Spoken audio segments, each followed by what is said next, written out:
Goldman Sachs, the firm behind the curtain.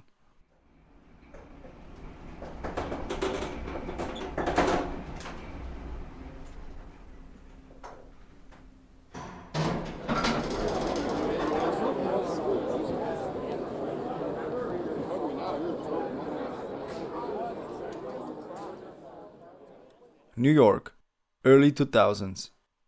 If you stand in the middle of a Goldman Sachs trading floor at 9:30 a.m., it feels like being inside a machine that has just been switched to on. Screens flicker with prices, cables snake under desks.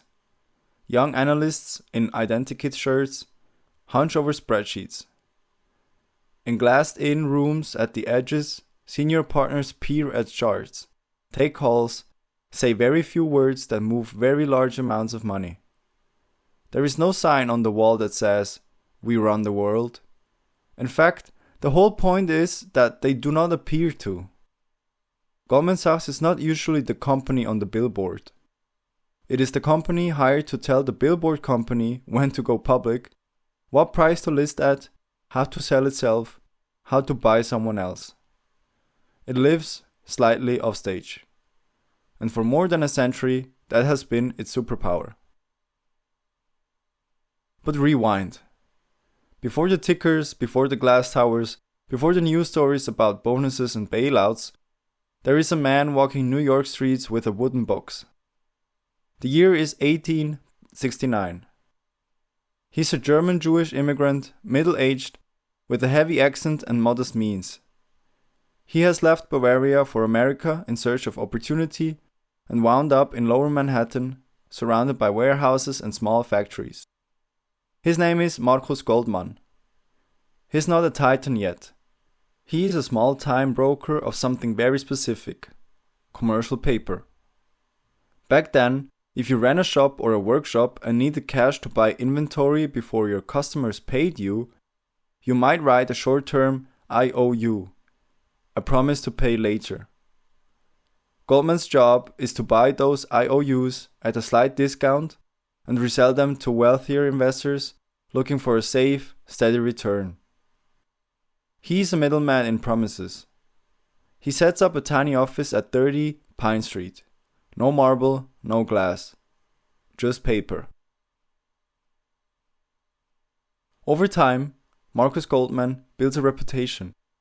He's seen as honest, diligent, able to judge which IOUs are solid and which are fluff. His son-in-law, Samuel Sachs, joins the firm. The name changes, Goldman Sachs. This is not yet the Goldman of modern legend.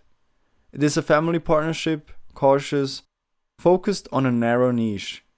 They handle bills for small companies, then bigger ones, slowly creeping into the orbit of New York's more serious finance. Partnership matters here. Everyone at the top has their own money on the line. There are no quarterly earnings reports, no public shareholders.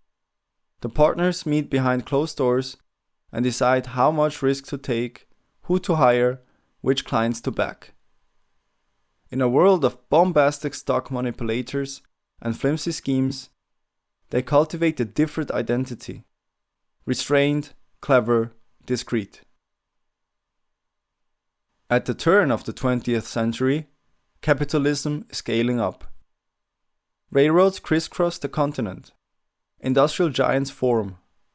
The New York Stock Exchange becomes the stage where fortunes are made and destroyed.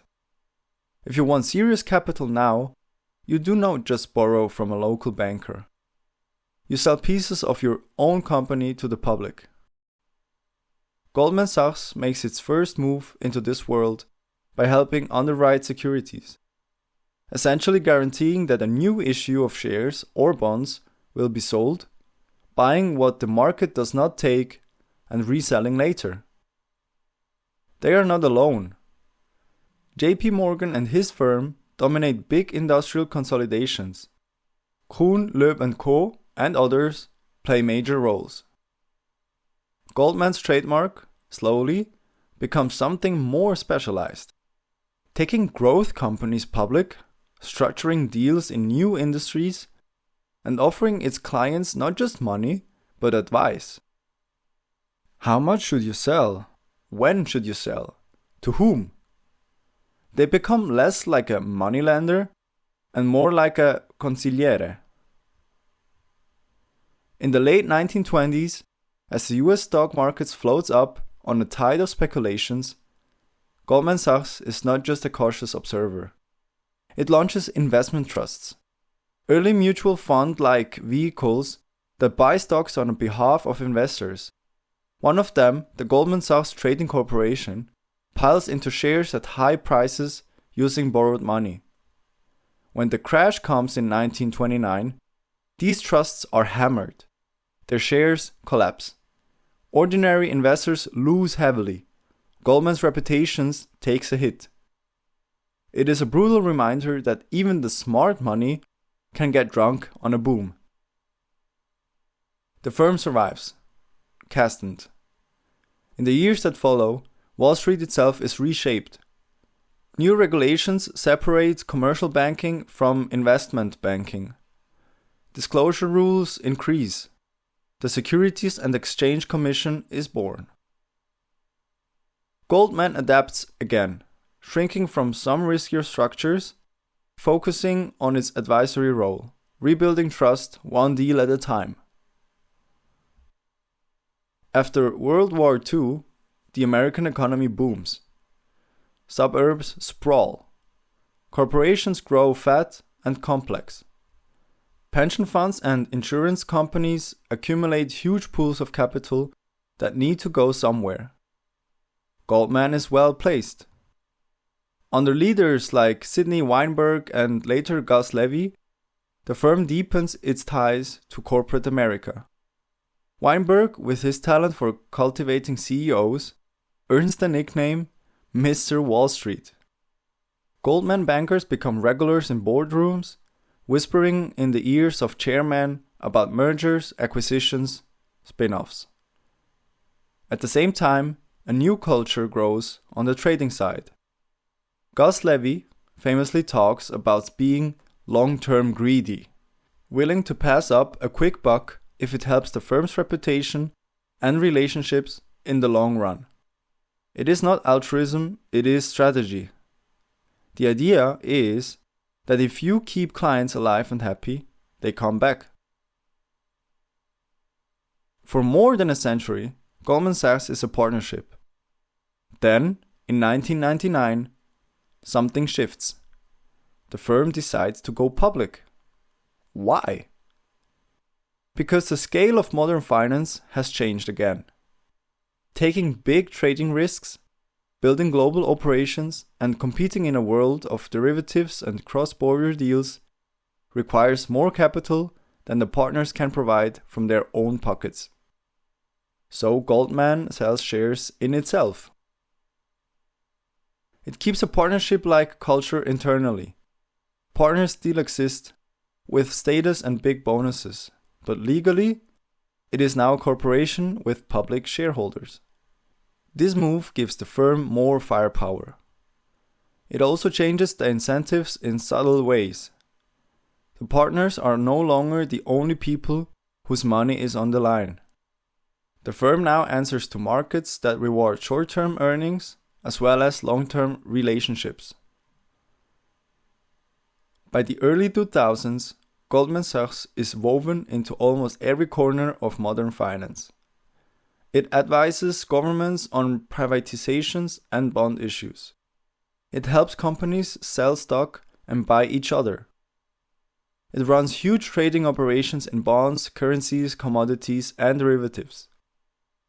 It manufactures complex products, bundles of loans, slices of risk, that institutional investors buy and sell.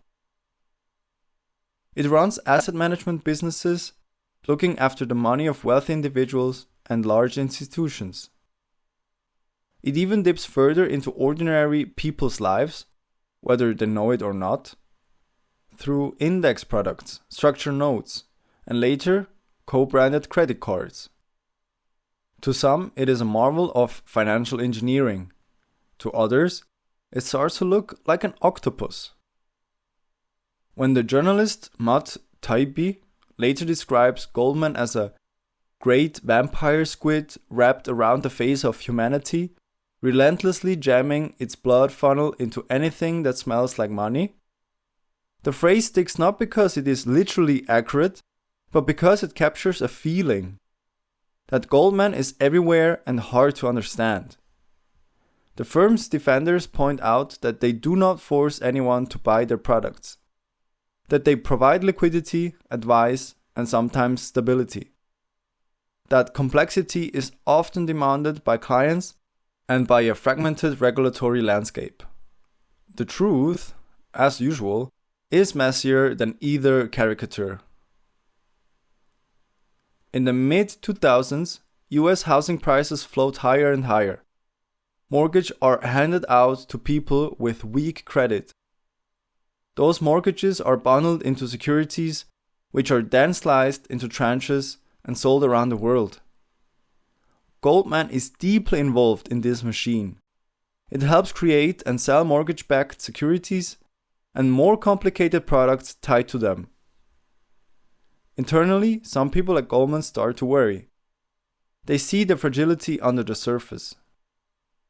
The firm adjusts its own positions, hedging, reducing exposure, even betting against certain mortgage structures. When the crisis hits in 2008, the firms like Lehman Brothers collapse. Goldman is shaken, but not destroyed. It suffers losses, its stock price plunges, but its hedges and diversification help it survive. It also receives emergency support, access to Federal Reserve lending facilities, a capital injection from Warren Buffett's Berkshire Hathaway, and the indirect benefit of government programs aimed at stabilizing the system. Later, Goldman pays large fines over how some of its mortgage-related products were structured and sold. Critics accuse it of selling toxic assets to clients while betting against them. The firm insists that it was a market maker, that clients were sophisticated, that it did not know how bad the crisis would be. Again, myth and reality entwine. Goldman is not the secret author of the financial crisis, but it is emblematic of a system in which complexity, leverage, and opacity build up faster than understanding or oversight. Part of the mystique around Goldman comes from what people do after they leave. Former Goldman partners and executives show up in governments and central banks, on regulatory commissions, running other financial institutions. Treasury secretaries, central bank governors, economic advisors, some of them have Goldman on their resume. This contributes to a story that Goldman is not just a firm, but a kind of finishing school for power, a place where you learn how the machine really works before stepping into positions that regulate or influence it. Inside the firm, the story is more mundane. Analysts grind through nights modeling deals. Traders sweat over basis points. Rainmakers travel constantly, selling the firm's services. People burn out, cash out, or rise. The culture is intense, competitive, sometimes brutal, sometimes fiercely loyal.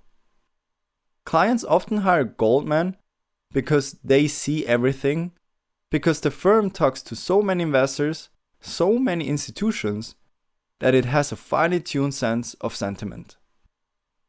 That informational advantage, just like in the Rothschilds' days, is worth a lot. If you strip away the drama, what is Goldman Sachs really? It is a machine that translates trust, information, and risk into profit. It is a place where knowledge about markets is gathered and sold in many forms: advice, execution, structured products, asset management. It is a symbol of certain model of finance. Highly paid, highly mobile talent, hired by those with large pools of capital or big dreams of going public, navigating a landscape shaped by regulation, central banks, and politics. Goldman does not mint the money. It does not set the interest rates. It does not print the dollars. It plays in the sandbox defined by someone else. Which brings us to the question behind almost every balance sheet in this season. Who shapes the sandbox?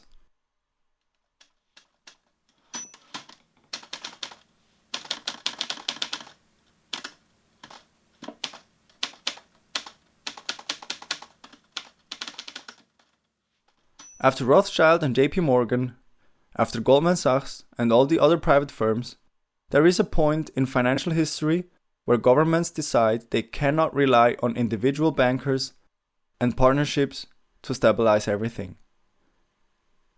Bankers can be smart, they can be brave.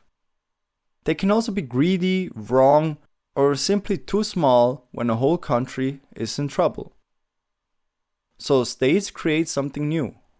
Central banks with special powers. Institutions that can create money with keystrokes. That can raise and lower the cost of borrowing for everyone at once.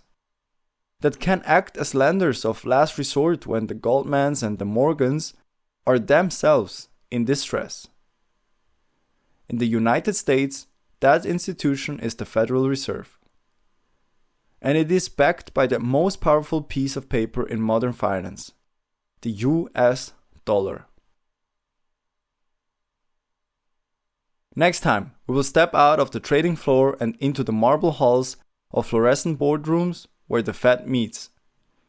We will talk about how a hot, controversial idea, central banking, became the quiet heartbeat of the global system, and how the dollar turned from a national currency into the operating system of world finance.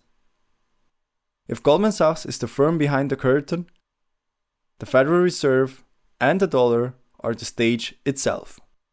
The rules of gravity that every other player, no matter how clever, has to obey.